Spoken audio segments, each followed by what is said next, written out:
20세기 역사에 있어서 굉장히 중요한 사진 한 장이 있는데요.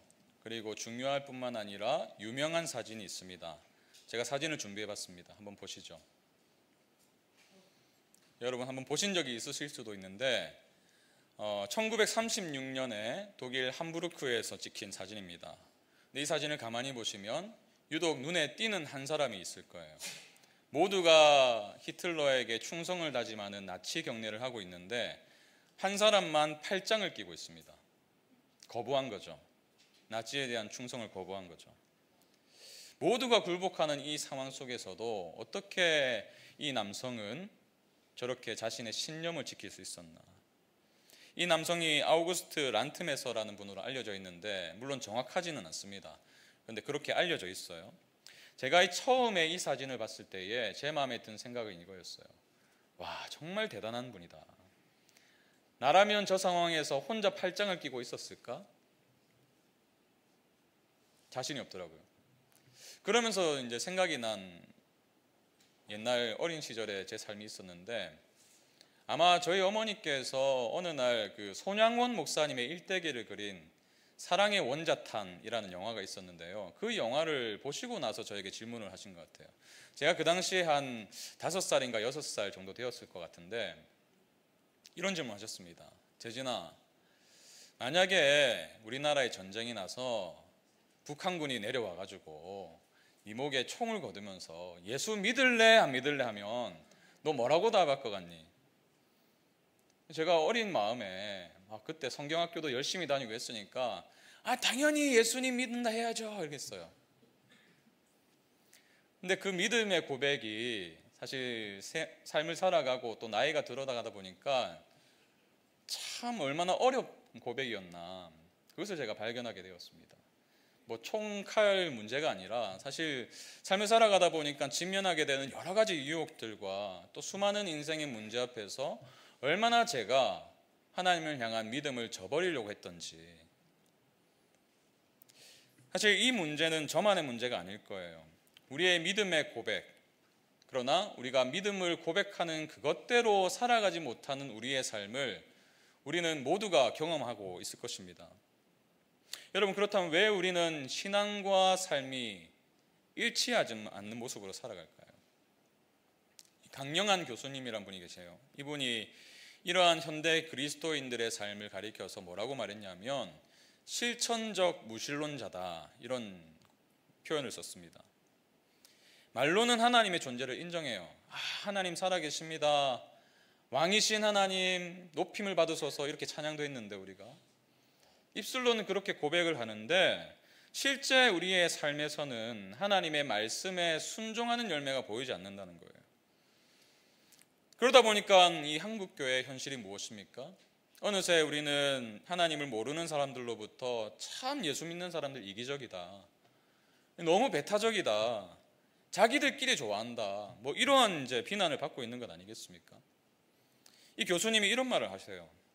이 실천적 무신론이라는 말을 쓰면서 왜 이런 현상이 생겼는가, 그 까닭을 생각해 보면 믿음으로 의롭게 된다는 가르침이 마치 삶 따로 믿음 따로인 것처럼 오해된 것이 무엇보다 큰 이유이고, 예수 그리스도를 믿는 믿음이 예수 따라 사는 삶임을 무시했기 때문이다.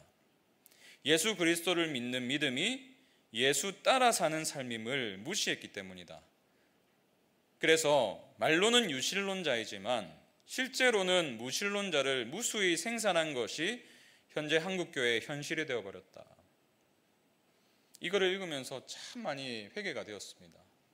저 같은 목사들이 성도님들을 바르게 말씀 가운데 가르치지 않았기 때문에, 또 저 같은 목사들이 가르치는 것과 삶이 완전히 분리된 채로 살아왔기 때문에 한국교회가 이렇게 된 것은 아닌가, 이러한 실천적 무신론자들을 양산하게 된 것은 아닌가. 그러면서 제가 폴 트립이라는 분이 쓰신 책을 봤는데 이러한 실천적 무신론자들이 존재하는 이유가 무엇인가, 그 근본적인 원인을 어디에 두고 있냐면요, 하나님을 향한 경외가 상실되었기 때문이다 말하고 있더라고요. 그러면서 하나님을 향한 경외를 잃어버린 첫 번째 증상이 뭐라고 하냐면 불순종이다라고 지적해요. 여러분, 사실 불순종이라는 건요, 그저 단순하게 하나님 말씀대로 살지 않는 게 아닙니다. 훨씬 더 관계적인 측면이 있어요. 여러분, 우리는 예수님의 복음으로 인해서 은혜로 구원받은 자들입니다. 우리가 하나님을 사랑할 수 없을 그때에 하나님께서 우리를 먼저 사랑하셨어요. 그 은혜로 우리는 구원받았고 영원한 생명을 얻었습니다. 그런데 우리가 그분을 기뻐하지 않고 그분의 뜻을 즐거워하지 않으면요, 은혜 베푸신 그분을 배반하는 것이거든요. 그래서 관계적인 측면이 있는 거예요. 하나님과 나 사이에 예수님이 맺어주신 그 관계가 우리의 의지적으로 깨뜨려 버린다는 거예요. 그러다 보니까 하나님이 아닌 자기 자신을 더 우선시합니다. 자아를 섬기는 삶으로 이어집니다. 그래서 많은 사람들이 이 신앙과 삶을 철저하게 분리하면서 살아요. 일상생활에는요, 얼마나 열심인지 몰라요. 돈을 벌기 위해서는 막 물불을 가지지 않고 최선을 다하죠. 애들 막 교육시키려고, 좋은 학교 보내려고 막 발악을 하면서 살아갑니다. 그것이 오늘날 이 시대의 모습이잖아요.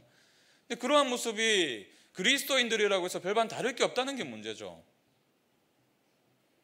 그런 모든 노력을 다 쏟아붓는 반면에 하나님을 예배하는 것, 하나님을 예배하는 삶은요, 딱 이 시간에 국한시킵니다. 주일날 예배당에 나와서 예배하면 됐지 뭐. 예배당을 떠날 때는 주님 안녕히 계십시오 하고 한 주일 동안 전혀 하나님을 기억하지도 않고 상관없는 삶을 살아가는 것. 여러분, 그러니까요, 이 믿음이라는 게요, 우리의 삶을 이끌어가는 원동력이 돼야 되는데 그저 하나의 액세서리에 불과한 것이 되어버린 것은 아닌가. 누가 종교를 물어보면 말할 게 없어가지고 저 기독교요, 교회 다녀요. 근데 여러분, 이사야 40장을 보면요, 전혀 다른 얘기를 합니다. 이사야 40장을 여러분 댁에 돌아가셔서 찬찬히 한번 쭉 읽어보세요. 어떤 말씀이 있는지. 우리가 큐티도 했잖아요.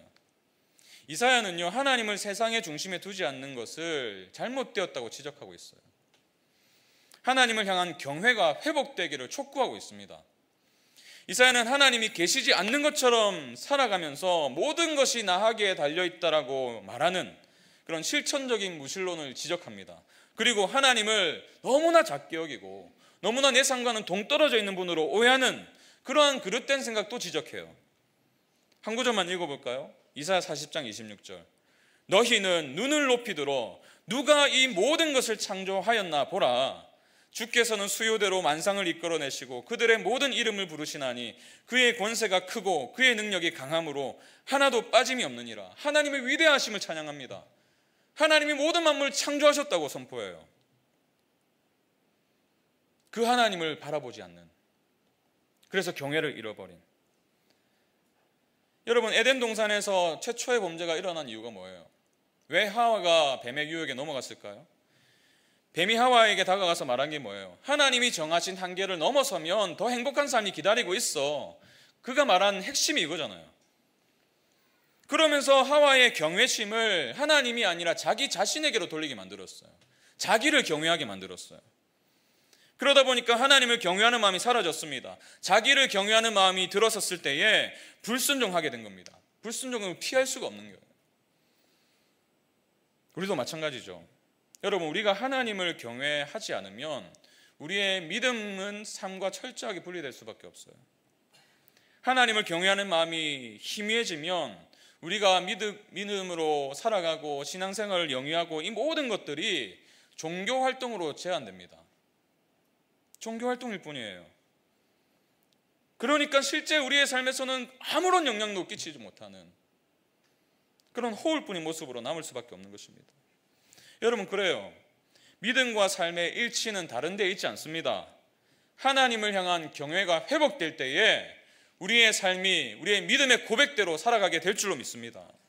여러분, 그래서 오늘 본문은 하나님을 경외하면서 믿음대로 삶을 살아간 두 사람을 소개하고 있습니다.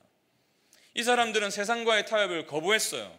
오히려 하나님의 뜻을 따름으로써 자신의 믿음과 삶이 일치된 모습을 보여줍니다. 본문은 그 두 사람의 이름을 이렇게 기록해 두었어요. 15절 보세요. 애굽 왕이 히브리 산파 시브라라 하는 사람과 부하라 하는 사람에게 말하여. 성경에는 수많은 사람들의 이름이 기록되어 있는데요, 왜 출애굽기는 이 두 사람의 이름을 기록했을까? 이 두 사람이요, 이스라엘 초기 역사에서 믿음의 사람이라 불리울 만큼 굉장히 용기 있는 행동을 했기 때문이에요. 그래서 저는 오늘 본문에 기록된 이 두 여인의 용기 있는 결정이 무엇인지 살펴보고 믿음과 삶이 일치되는 삶으로 살아가는 방법이 무엇인지를 한번 알아보길 원합니다. 이들의 경외심이 어떻게 실천적인 믿음으로 이어졌는지, 그리고 우리가 어떻게 그들과 같이 정말 하나님을 경외하면서 믿음과 삶이 하나가 되어가는 삶을 살아갈 수 있을지 오늘 본문을 통해서 좀 발견했으면 좋겠습니다. 성경이 잊지 않고 이름을 기록해둔 두 여인, 이 시브라와 부하가 보여준 용기는 무엇이었습니까? 이를 알기 위해서 우리는 먼저 바로가 이 두 사람에게 어떤 명령을 내렸는지를 살펴봐야 되는데 15절 16절을 보세요. 애굽 왕이 히브리 산파 시브라라 하는 사람과 부하라 하는 사람에게 말하여 이르되 너희는 히브리 여인을 위하여 해산을 도울 때에 그 자리를 살펴서 아들이거든 그를 죽이고 딸이거든 살려두라. 바로가 이 히브리 산파들에게 명령을 했습니다. 뭘 명령했어요? 아기들을 죽이라고 명령했어요. 태어난 이 성별을 보고 아들이면 죽이라. 왜 이런 명령을 했을까요? 우리가 출애굽기 1장부터 쭉 살펴보시면 요셉을 알지 못하는 새로운 왕이 통치하기 시작하면서 이 왕이 이스라엘 민족의 수가 계속 늘어나니까 두려워했어요. 혹시나 이들이 이 우리 애굽을 배신하고 다른 적들과 결탁해서 우리 애굽 왕국을 무너뜨리면 어쩌나. 그러니까 이 남자아이들의 출생을 막아버리면 이스라엘 민족의 강성함을, 세력을 좀 약화시킬 수 있다고 믿었던 것 같아요. 그래서 바로는 산파들을 불러서 남자아기들을 죽이라 라는 명령을 한 것입니다. 이 산파들이요, 아기가 태어날 때에 질식시킬 수 있는 그런 순간적인 그 타이밍이 있었거든요. 그걸 알았던 것 같아요. 이 산모가 이제 아기를 낳을 때 고통스러우니까 자기 아기가 어떻게 되는지도 사실 잘 알지 못하잖아요. 어쩌면 이 명령을 내리면서 바로는 이 두 사람에게 어떤 약속을 했는지도 몰라요. 너희가 내 명령을 잘 따르면 내가 이러한 금전적인 보상을 할 거다. 그게 아니면 이 명령을 어길 때 내가 너희들 가만히 두지 않을 거야 라는 위협을 했는지도 모르겠어요. 그러나 이 명령은 하나님께서 사람을 창조하시고 생명을 귀하게 여기신다는 그 하나님의 말씀에 정면으로 반하는 악한 명령이었습니다. 창세기 9장 6절에 보시면요, 하나님이 자기 형상대로 사람을 지었다. 그래서 살인하지 말라는 말씀이 나와요. 뿐만 아니라 이 산파들이 만약에 바로의 명령을 그대로 따르면 하나님의 약속하신 것, 하나님의 언약을 정면으로 반대하는 것이 될 수도 있었습니다. 여러분, 하나님은 아브라함에게 나타나서 무엇을 약속하셨습니까? 내가 너로 큰 민족을 이루어서 내가 약속한 땅을 너희에게 주겠다. 근데 이 산파들이 바로의 명령을 따르는 순간 그 약속이 흐트러질 수밖에 없는 거예요. 깨어질 수밖에 없는 겁니다. 이 상황에서 하나님께서 간절하게 바랐던 것이 무엇이었을까요? 이 두 여인이 바로의 그 악한 명령이 아니라 하나님의 뜻을 순종하는 그 선택을 하는 것을 바라셨을 거예요. 사실 이 여인들은요, 바로를 두려워할 수 있는 수만 가지 이유가 있었습니다. 바로는 그 당시에 강대국의 왕이었어요. 말 한마디면 사람을 죽이기도 하고 살릴 수도 있었습니다. 그러나 이 여인들은 연약한 여성에 불과했어요. 그러나 그들은 하나님을 더 두려워했습니다. 그 강력한 권세자보다 하나님을 더 두려워했어요. 그리고 그분의 뜻을 선택합니다. 그래서 성경 17절은요, 접속사 그러나로 시작해요. 우리 17절을 같이 읽어봅시다. 시작. 그러나 산파들이 하나님을 두려워하여 애굽 왕의 명령을 어기고 남자아기들을 살린지라. 바로가 강력한 권력을 가지고 이들에게 명령했지만 그러나 산파들이 하나님을 두려워하여. 저는 이 말씀을 묵상하면서요, 와, 너무 멋지더라고요. 그러나 산파들이 하나님을 두려워해요. 아무리 세상의 권력이 우리의 삶을 압박하더라도, 아무리 직장 상사가 부당한 일을 요구하더라도, 아무리 편법이라는 세상의 수단과 방법이 너무나 자연스러운 것이 되었다 할지라도, 그러나 하나님을 두려워하여, 여러분, 하나님을 두려워하여가 있었기 때문에 다음 구절이 있는 거예요. 하나님을 두려워하여 애굽 왕의 명령을 어기고 하나님의 뜻과 하나님의 놀라운 그 성품을 알았기 때문에, 그래서 하나님을 경외했기 때문에 이들은 자기의 유익을 구하지 않았습니다. 하나님을 두려워했기 때문에 이들은 자신의 생명보다 갓난아기들의 생명을 귀하게 여길 수가 있었어요. 여러분, 이들뿐일까요? 다니엘의 인생을 보십시오. 바벨론의 포로로 끌려간 이 다니엘, 다리오 왕이 등극했을 때요, 이 다니엘을 시기했던 사람들이 한 가지 계략을 꺼내죠. 책략을 꺼내가지고 왕에게 건의를 합니다. 왕이시여, 30일 동안 왕이 아닌 다른 신이나 사람에게 무언가를 구하는 사람이 있으면 사자굴에 던져 넣으십시오. 그것이 당신의 왕권을 굳건하게 하는 길입니다. 다리오 왕이 그 조서에 도장을 찍었어요. 근데 다니엘이 어떻게 했어요? 왕이 조서에 도장을 찍었음을 알면서도 늘 하던 대로 예루살렘을 향해서 창문을 열고 공개적으로 하나님을 향해서 기도했습니다. 감사를 드렸어요. 초대교회 당시에 복음을 전했다는 이유로 온갖 고초를 당했잖아요. 베드로와 사도들이 감옥에 갇히기도 하고 매를 맞기도 하고, 종교 지도자들이 풀어주면서 뭘로 위협했어요? 무엇으로 협박했습니까? 다시는 예수의 이름으로 전하지 말라. 그러면 우리가 당신들을 어떻게 해할 수도 있다, 경고한다. 근데 베드로와 사도들은 하나님을 두려워했습니다. 그래서 이들의 명령을 어겼어요. 담대하게 이렇게 선포하죠. 사도행전 5장 29절. 베드로와 사도들이 대답하여 이르되 사람보다 하나님께 순종하는 것이 마땅하니라. 사람보다 하나님께 순종하는 것이 마땅하니라. 여러분, 이 시대의 십보라와 부하는 어디에 있습니까? 이 시대의 다니엘은 누구입니까?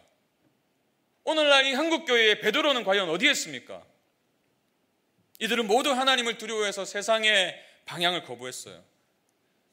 근데 우리의 삶을 돌아보면 우리는 정반대로 살아갑니다.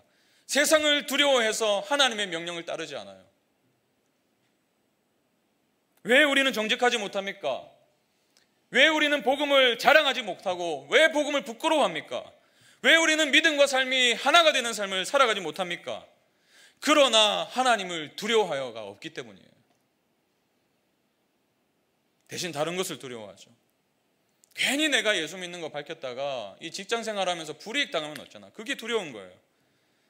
자녀들에게 신앙을 가르쳐야 되는 거 동의하죠. 말씀대로 양육해야 되는 거 뭐 아멘이라고 하죠. 그러면서도 한편으로 세상의 기준에 맞추어 살려고 은근히 부추기죠. 왜요?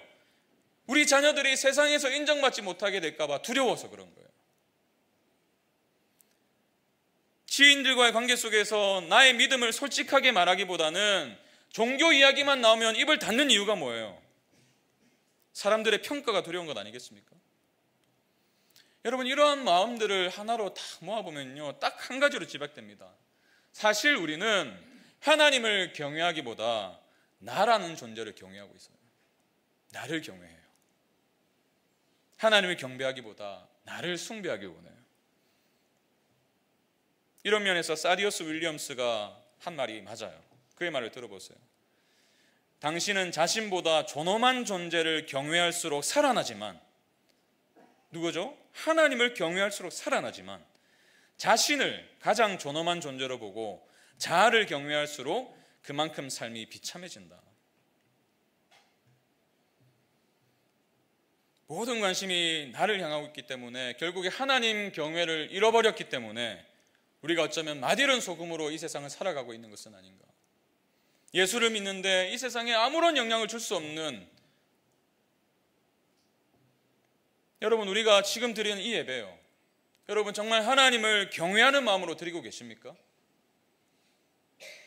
그래서 C.S. 루이스가 말한 대로 그 하나님께 집중하느라 예배 자체를 의식하지 않은 그런 수준으로 예배를 드리신 적이 있으십니까? 그게 아니면 하나님을 향한 예배를 드린다고 하면서도 여전히 나에게 집중하고 있습니까? 나를 경외하고 있습니까? 앞에서 섬길 때도 오늘 싱어로 섰는데 내 목소리가 어떻게 나올까? 오늘 화장이 좀 잘 먹었나? 화면에 내가 잘 나오나? 앉아 계시더라도 오늘 찬양대가 왜 저렇게 찬양을 하는 거야 도대체? 왜 저렇게 음정이 안 올라가는 거지? 왜 저렇게 박재진 목사 설교가 지루하고 잠이 오지? 여러분, 그런 마음으로 이 시간 예배를 드리고 계시다면 어쩌면 오늘 여러분이 드리는 이 예배는 하나님을 경외하는 예배가 아닐 수도 있어요. 정말 하나님을 경외하는 예배를 드린다면요, 어떻게 예배 시간에 늦을 수가 있습니까? 어떻게 전심으로 하나님을 찬양하지 않을 수가 있습니까? 하나님을 경외한다면서요. 하나님 위대하시다면서요. 왕이신 하나님이라면서요. 여러분, 우리가 예배 때 보이는 그 반응이 우리의 마음을 보여주는 거예요. 우리가 정말 하나님을 경외하는가, 나를 경외하는가. 오늘 이 예배 가운데 하나님을 향한 경외가 회복되길 원합니다. 이것이 회복되지 않으면 우리는 여전히 내일의 일상도 믿음 따로 삶 따로의 삶을 살 수밖에 없어요. 제가 지난주 월요일 날 드림센터에 갔었습니다. 옥하는 목사님이 돌아가신 지 벌써 14년이 되었더라고요. 이 14주기 기념 세미나가 있었습니다. 이 신학교 교수님들이 오셔가지고 옥 목사님이 이제 설교를 분석해 주시고 평가해 주시고 얼마나 그분이 말씀대로 살아가셨나, 참 은혜로운 시간이었어요. 근데 마지막 강의가 이 하준 파파로 알려진 이 황태한 집사님이 강의를 하셨거든요. 좀 생뚱맞잖아요. 신학교 교수님들이 강의하신 마지막 강의를 왜 이분께 맡기셨나. 근데 이분이 올라오셔 하시는 말씀이, 저는 옥하는 목사님을 만난 적도 없습니다. 그분의 설교를 직접 들은 적도 없습니다 라고 고백하시는 거예요. 그러면서 제 생각에, 근데 왜 저런 사람을 세웠지? 근데 제가 그분의 얘기를 들으면서 정말 그래서 하나님께서 세우셨구나 라는 사실을 알게 되었어요.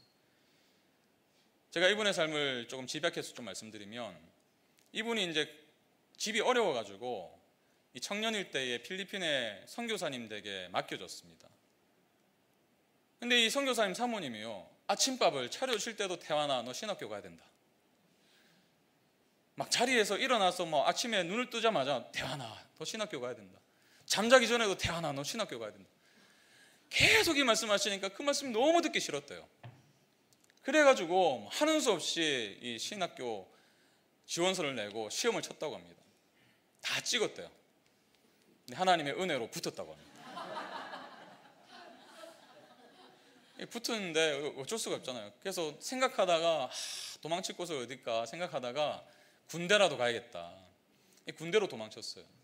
근데 군대 가보니까 상관이 자기 이력을 쭉 보잖아요. 신학교 입학자가 돼 있는 거예요.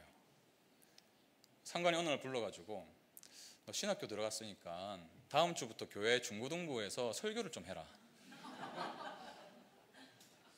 설교의 설자도 모르는 이분이, 그래가지고 어떻게 하다가 고민하다가 유튜브에 설교 이렇게 쳐서 검색을 했대요. 근데 제일 처음에 뜨는 그 짧은 영상이 뭐였냐면, 어떤 할아버지가 나오셔가지고 까랑까랑한 목소리로 여러분 예수님의 십자가를 믿으셔야 됩니다 막 이렇게 설교를 하시는 거예요. 옥 목사님이신 거죠.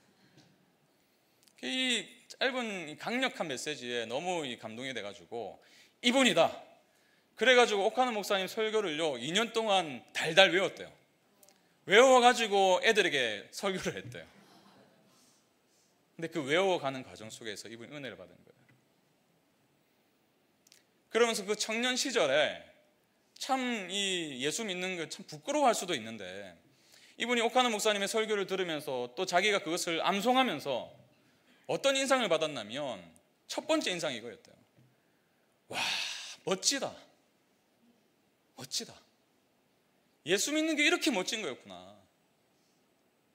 옥하는 목사님 비록 대형교회를 이루셨지만 대형교회 목사가 됐다고 거들먹거리는 게 보이지 않는 거예요. 말씀 전하는데 늘 예수 그리스도의 십자가를 말씀하시는 거예요.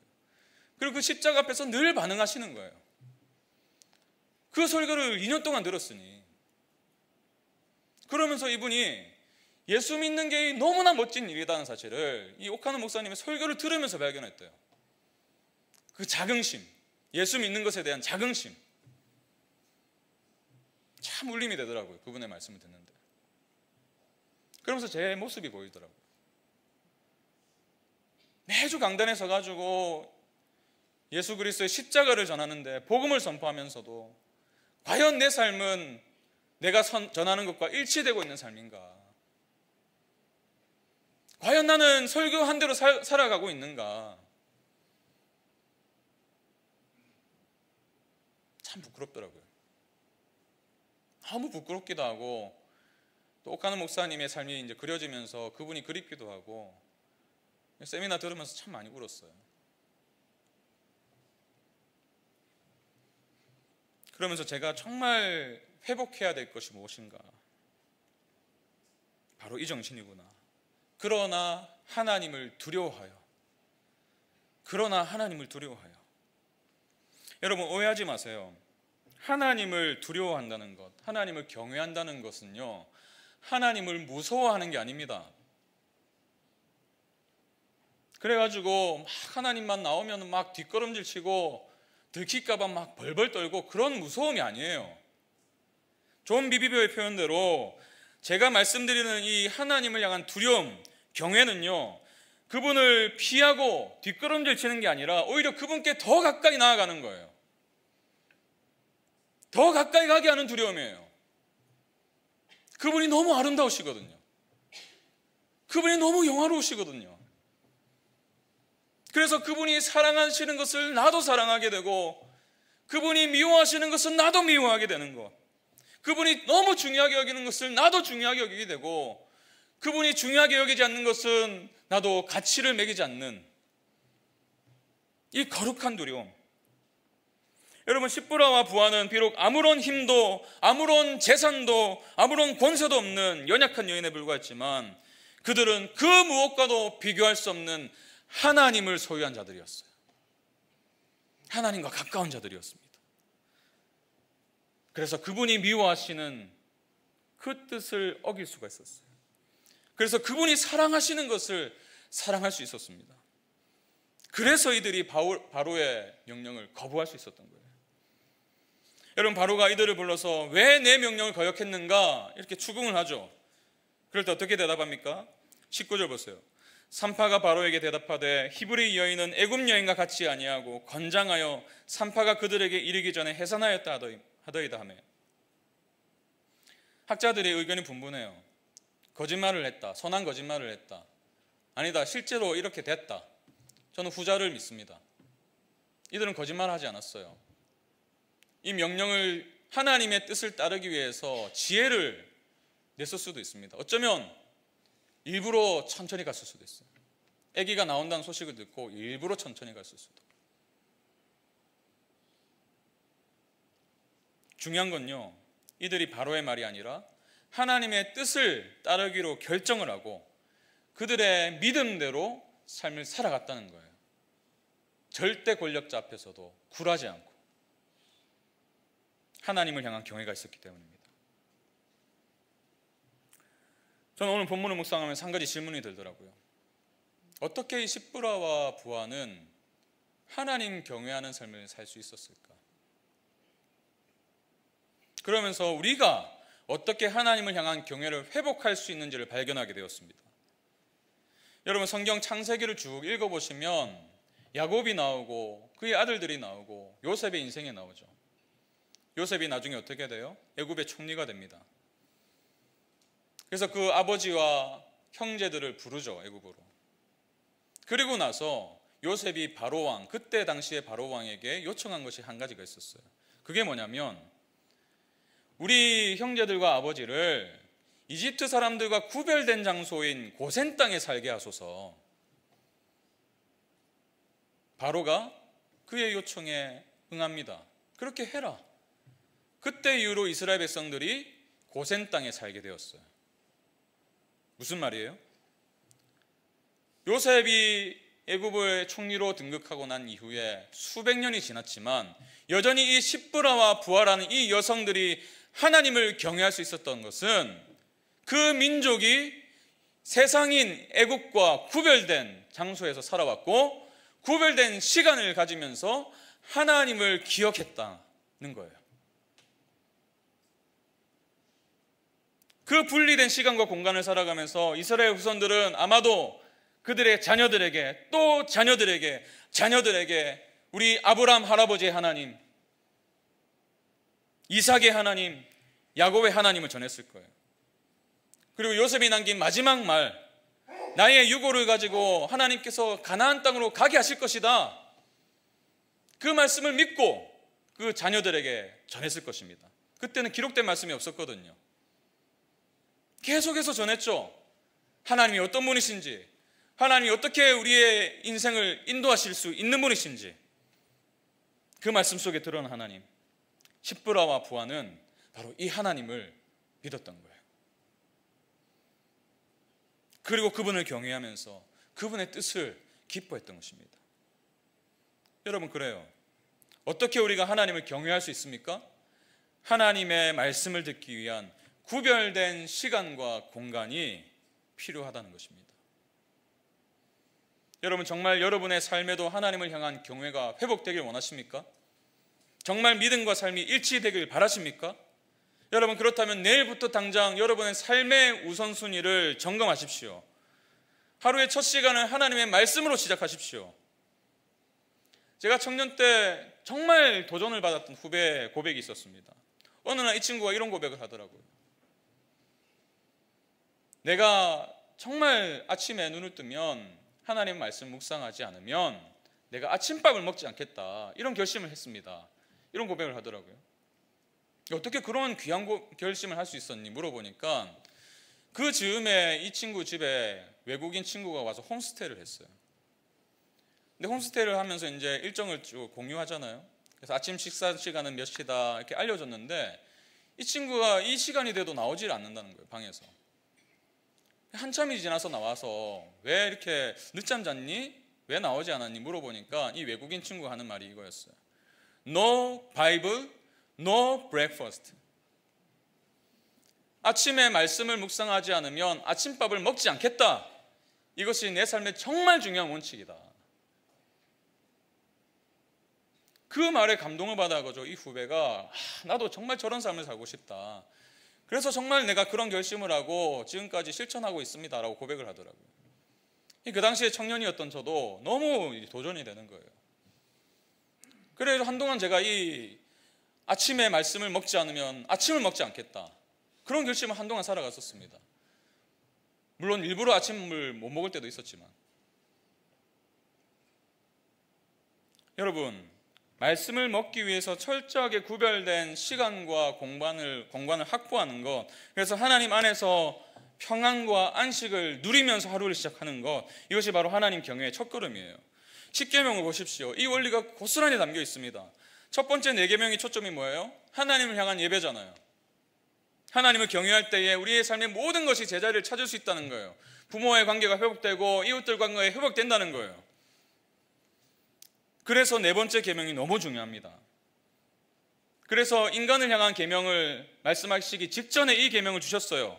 출애굽기 20장 8절, 안식일을 기억하여 거룩하게 지키라. 일주일 중에 하루를 따로 구별해서 하나님을 기억하라는 거잖아요. 하나님이 어떤 분이신지 기억하고 경배하는 시간을 가지라. 그래야 하나님 경외가 회복될 수 있다. 우리의 삶에 적용해 보면 일주일에 하루 이렇게 함께 모여서 예배를 드리지만 우리의 매일매일의 안식일의 가치가 있어야 된다는 거예요. 매일매일 구별된 시간이 있어야 되고 구별된 장소가 있어야 된다는 거예요. 오직 하나님 한 분만을 집중할 수 있는 그 시간. 여러분, 우리의 삶을 보세요. 여러분의 삶을 돌아보세요. 너무 바빠요. 우리는 너무 바쁘게 살아갑니다. 쉬지가 않아요. 쉴 수가 없어요. 그러니 하루 24시간을 살면서도요, 한 번도 하늘을 쳐다볼 여유도 없어요. 하나님이 만드신 창조 세계를 보면서 하나님을 기억할 수 있는데 그 귀한 시간들을 그냥 흘려보내는 거예요. 그러다 보니까 어느새 우리의 삶에 하나님 경외가 사라진 게 아닐까요? 여러분, 우리는 하나님께서 어떻게 지으셨냐면 무언가를 예배하는 존재로 지었어요. 무언가를 경외하는 존재로 지었어요.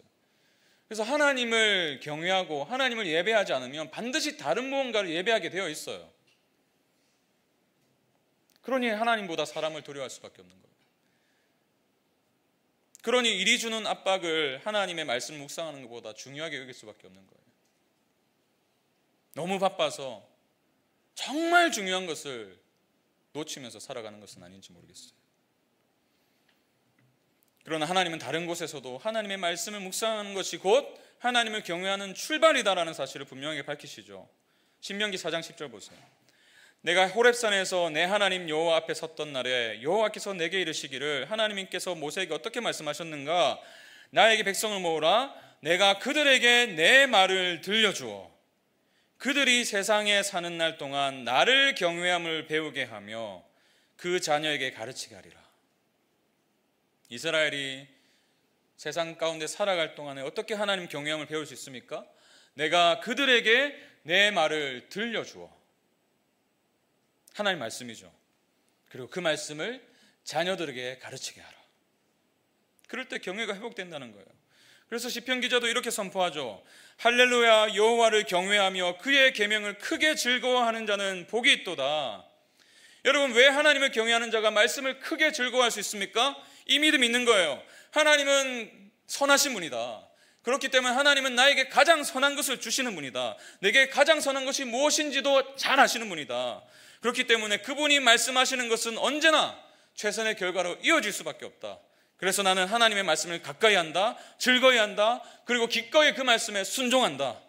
때로 내가 이해되지 않는다 할지라도, 때로 내 삶에 전혀 유익이 되지 않는 것처럼 보인다 할지라도. 여러분, 그래요. 이 세상에서 가장 복이 있는 사람이 누구입니까? 가장 돈이 많은 사람이 가장 복된 사람이었으면요, 부자들은 다 행복한 삶을 살아야 돼요. 우리가 종종 듣는 뉴스를 통해서 알 수 있는 게 뭐예요? 그렇게 돈이 많아도 불행한 삶을 살아가는 사람들이 얼마나 많습니까? 여러분, 가장 복된 길이 자녀들 잘 키워가지고 좋은 대학 보내고 대기업에 취직시키고 막 이 땅에서 성공의 가도를 달리고 살아가는 것, 그것이 가장 복된 길이라면요, 성경은 분명히 그것을 기록하셨을 거예요. 누가 가장 복된 사람입니까? 돈이 많은 사람도 아니에요. 권력을 가진 사람도 아닙니다. 또래에 비해서 일찍 승진한 사람도 아니에요.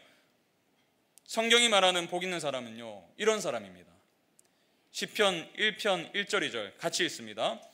복 있는 사람은 악인들의 꾀를 따르지 아니하며 죄인들의 길에 서지 아니하며 오만한 자들의 자리에 앉지 아니하고 오직 여호와의 율법을 즐거워하여 그의 율법을 주야로 묵상하는도다. 어떻게 악인들의 꾀를 따르지 않을 수 있습니까? 어떻게 죄인들의 길에 서지 않을 수 있습니까? 어떻게 오만한 자들의 자리에 앉지 않을 수가 있습니까? 어떻게 우리의 삶과 신앙이 일치되는 삶을 살아갈 수 있습니까? 오직 여호와의 말씀을 즐거워하고 그 말씀을 주야로 묵상하는 자만이 그 삶이 복 있는 삶이에요. 가장 복된 삶이에요. 그러나 하나님을 두려워하의 정신으로 세상의 말을 따르지 않고 그분의 말씀에 순종하는 삶이 될 수 있는 것입니다. 여러분, 십부라와 부하의 삶을 보세요. 얼마나 복된 삶을 살았는가 한번. 성경이 빠뜨리지 않고 기록했어요. 출애굽기 1장 20절. 그렇게 하나님 경외함으로 하나님의 말씀을 따랐더니 하나님이 그 산파들에게 은혜를 베푸셨다. 물론 하나님은 그들을 이미 선택하셨고 그들의 인생에 은혜를 흘려보내고 계셨어요. 그런데 하나님을 경외하는 삶을 살았더니 그 은혜가 삶에서 경험되어지는 거예요. 원어를 보니까 은혜를 베푸셨다 이 말이요, 하나님께서 그들을 선대하셨다로 번역되어 있습니다. 표현되고 있어요. 여러분, 생각해 보십시오. 십부로와 부하의 하나님을 향한 그 순종의 삶이 어떤 결과를 맺었습니까? 이스라엘 민족을 구원하는 지도자 모세를 살릴 수가 있었어요. 이스라엘 백성들을 구원할 수가 있었습니다. 그 후손 중에 예수 그리스도가 태어날 수 있었어요. 그 예수님의 은혜 가운데 우리가 이 자리에 있을 수 있었습니다. 그 무명의 두 여인을 통해서 하나님은 2024년을 살아가는 우리의 인생에도 복을 주고 계신 거예요.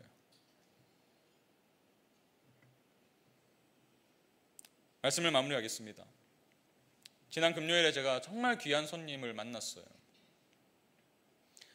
우리 교회가 작년에 튀르키예와 시리아에 지진이 났을 때에 성도님들이 마음을 잘 모아주셔가지고 20학교 중에서 9교회와 연합해서 그 성금을 보냈습니다. 후원 헌금을 보냈어요. 근데 그 혜택을 받으신 두 분의 목사님이, 현지 목사님이 한국을 방문하신 거예요. 두 분을 만났습니다. 이분이 어디에서 사역하시냐면 한 분이 알레포라는 지역에서 사역하시는데 이 안디옥과 가까운 지역이더라고요. 그러면서 자신의 어떤 믿음의 전통을 얼마나 가치 있게 여기고 계신지. 근데 제가 이분의 상황들을 쭉 들어보니까요, 이분들의 이야기를 들으면서 정말 하나님을 경외하는 삶이 무엇인지를 다시 한 번 더 발견하게 되었어요. 시리아 땅에 2011년에 내전이 일어났습니다. 우리가 잘 아는 ISIS라는 그 무장 이슬람 단체가 막 테러를 자행한 거예요. 이 나라를 무슬림화하려고 막 테러를 자행하다 보니까 교회 예배당도 막 부서지고 거기다 테러를 일으키고 이제 내전으로 완전히 그 나라가 황폐화되고 있는데 그 가운데에 작년에 지진이 일어난 거예요. 뭐 건물이 다 무너지고 그래서 많은 국민들이, 시리아 사람들이 그 나라를 떠났어요. 더 이상 살 수가 없다 우리가. 근데 여러분, 그 상황 속에서도 남아있는 사람들이 있는 거예요. 이 목사님과 그리스도인들, 남겨진 자들, 떠나지도 못하는 자들을 위해서 우리가 남겠다. 남아서 그들을 먹이고 치료를 받게 해주고 교육을 시켜주고 아이들을 다독여주고 무서워서 막 떨고 있는 사람들을 위로해주고, 그러나 하나님을 두려워하여 정신을 가진 그리스도인들, 그 시리아 땅에도 살고 있더라고요. 여러분, 이 사람들이 남아있는 게요, 자기들의 삶에는 전혀 유익되지 않습니다. 바로 옆에 레바논이라는 국가가 있는데 거기 가면 훨씬 행복한 삶을 살 수 있어요. 훨씬 안정된 삶을 누릴 수 있어요. 떠나지 않았어요. 왜요? 그러나 하나님을 두려워하고 있었기 때문이에요. 저는 이분들의 말씀을 들으면서 참 회개가 많이 되었어요. 내가 믿고 있는 주님과 저들이 믿고 있는 주님은 같은 분인데, 분명히 같은 분인데 왜 내 삶에는 그러나 하나님을 두려워하고가 없는가? 왜 이 한국교회에는 그러나 하나님을 두려워하고가 없는가?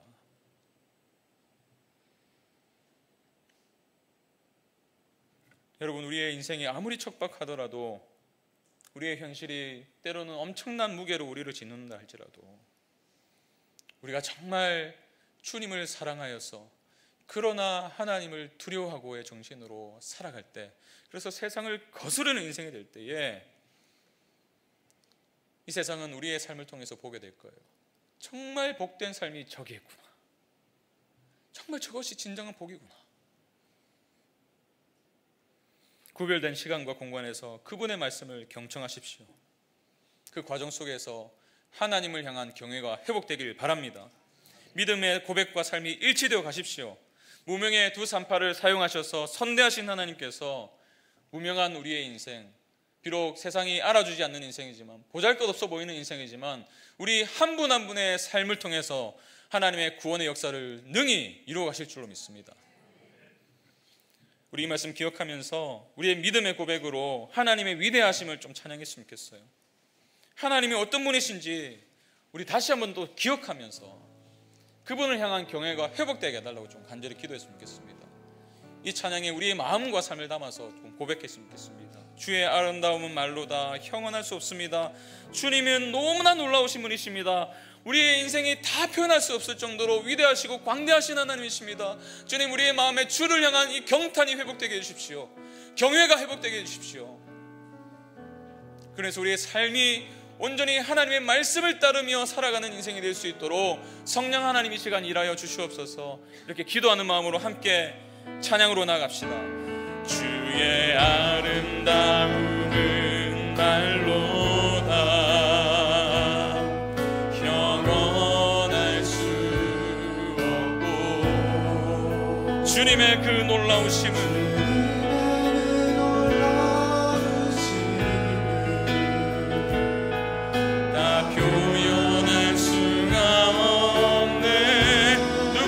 지혜를 깨닫고 감히 누가 하나님의 깊은 사랑을 측량할 수 있습니까? 보좌에 앉으신 주의 위엄, 우리 그분을 바라보며 아름다우신 주님을 향해서 높여드리며 나아갑시다. 내가 주를 경외함으로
그러나 산파들이 하나님을 두려워하여 애굽 왕의 명령을 어기고 남자 아기들을 살린지라.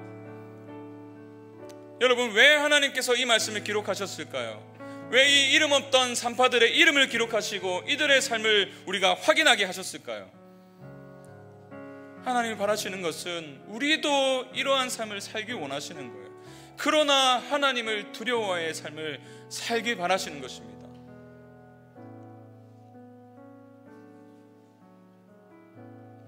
누가 이 시대의 다니엘입니까? 누가 이 시대의 베드로가 되어야 됩니까? 누가 이 시대의 십부라와 부하가 되어야겠습니까? 하나님은 오늘 여러분의 이름을 부르십니다. 박 목사, 네가 그런 삶을 살았으면 좋겠다. 김 집사야, 네가 그런 인생을 살았으면 좋겠다. 그러나 하나님을 두려워하여 그럴 때 우리 가정이 회복될 줄 믿습니다. 그럴 때 온갖 곳에 분열이 난 이 한국 사회가 회복될 줄 믿습니다.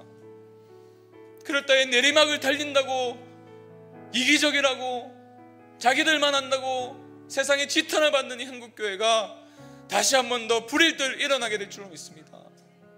주님, 우리에게 이 정신을 허락해 주시옵소서. 그러나 하나님을 두려워하는 삶을 살아갈 수 있도록 주님 허락하여 주시옵소서. 주님, 이를 위해서 하나님께 구별된 시간과 공간을 내어드리길 원합니다.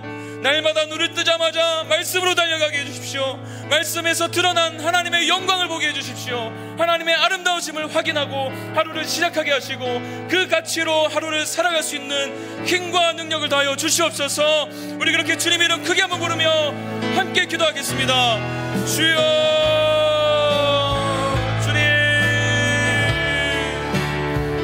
주님 우리가 이 시대의 신부라 부하가 되길 원합니다. 주님 우리가 이 시대의 다니엘이 되길 원합니다. 주님 우리가 이 시대에 하나님 베드로가 되길 원합니다. 주님 우리가 세상을 두려워해서 하나님의 말씀을 따르지 않는 인생이 아니라 하나님을 두려워하여 세상의 가치를 거절할 수 있는 인생이 될 수 있도록 도와주십시오. 한 번뿐인 우리 인생 하나님 은혜로 구원하셨는데, 하나님 놀라운 은혜로 우리를 건져주셨는데, 하나님 그 건져주신 은혜에 합당한 인생을 살아야 되지 않겠습니까? 하나님 우리의 연약한 인생, 연약한 믿음을 도우셔서 하나님 매일 아침마다 주님의 말씀으로 달려갈 수 있도록 성령 하나님 일하여 주시옵소서. 우리 마음에 날마다 새로운 마음을, 그 감동을 허락해 주시고 그 말씀 속에서 성경의 저자이신 성령 하나님, 하나님이 어떤 분이신지 깨닫게 해주십시오. 하나님이 어떤 사랑으로 우리를 사랑하고 계신지를 알게 해주십시오. 예수님의 십자가의 의미가 무엇인지 발견할 수 있도록 도와주십시오. 하나님 그래서 그 은혜 때문에 하나님을 즐거워하고 주의 말씀을 즐거워하며 그 말씀에 기쁨으로 순종하는 우리 인생이 될 수 있도록 주님 인도하여 주시옵소서. 하나님 우리에게 맡겨진 이 시대, 하나님 그저 태어났다가 이 땅을 떠나는 무의미한 시간으로 허비하지 않길 원하오니 우리 각 사람의 하나님 비록 보잘것없는 인생이라 할지라도 하나님 우리의 이름을 들어 사용해 주십시오. 하나님 우리를 불러주십시오. 하나님을 두려워하는 인생으로 살아갈 수 있도록, 그래서 우리의 인생을 통해서 한 사람이라도 살아날 수만 있다면 하나님 그것이 우리의 만족이 되고 기쁨이 될 줄로 믿사오니 주님 친히 우리의 인생을 그렇게 빚어가 주십시오. 하나님 매일 아침마다 주의 영광을 바라볼 수 있도록 도와주십시오. 좁아터진 우리 인생에 국한되어서 늘 내 문제 신음하며 살아가는 인생이 아니라 눈을 크게 뜨고 하나님의 영광을 바라보며 하나님이 주신 창조세계를 바라보며 하나님이 어떤 분이신지를 늘 기억하며 그 군임을 의식하며 살아갈 수 있도록 주님 인도하여 주시옵소서. 내가 주를 경외함으로, 내가 주를 경외함으로 주님 앞에 홀로 섭니다. 찬양 받으시기 합당하신 주님, 거룩하신 주님, 존귀하신 주님, 우리 자리에서 함께 일어나서 내가 주를 경외함으로, 주를 경외함으로 주님 앞에 홀로 섭니다. 찬양받기 합당하신 주님,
복 있는 사람은 악인들의 꾀를 따르지 아니하며 죄인들의 길에 서지 아니하며 오만한 자들의 자리에 앉지 아니하고 오직 여호와의 율법을 즐거워하여 그의 율법을 주야로 묵상하는도다.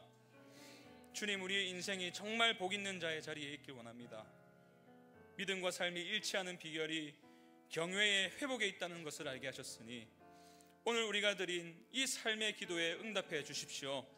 당장 내일부터 하루의 가장 중요한 시간을 구별된 공간에서 하나님을 만나는 시간으로 삼게 하시고 그 말씀으로 세상을 살아가는 동안에 주를 경외하게 하시고 주를 기억하게 하시고 그 가치로 우리 자녀들을 가르쳐서 하나님 경외하는 가정들이 될 수 있도록 인도해 주시옵소서. 그럴 때 우리 가정이 살아나게 될 줄로 믿습니다. 영광스러운 주님의 영광이 우리 가정을 덮을 줄로 믿습니다. 우리가 속한 직장과 관계 안에서 하나님의 영광이 드러날 줄로 믿습니다. 내리막으로 달려가는 한국교회가 회복될 줄로 믿습니다.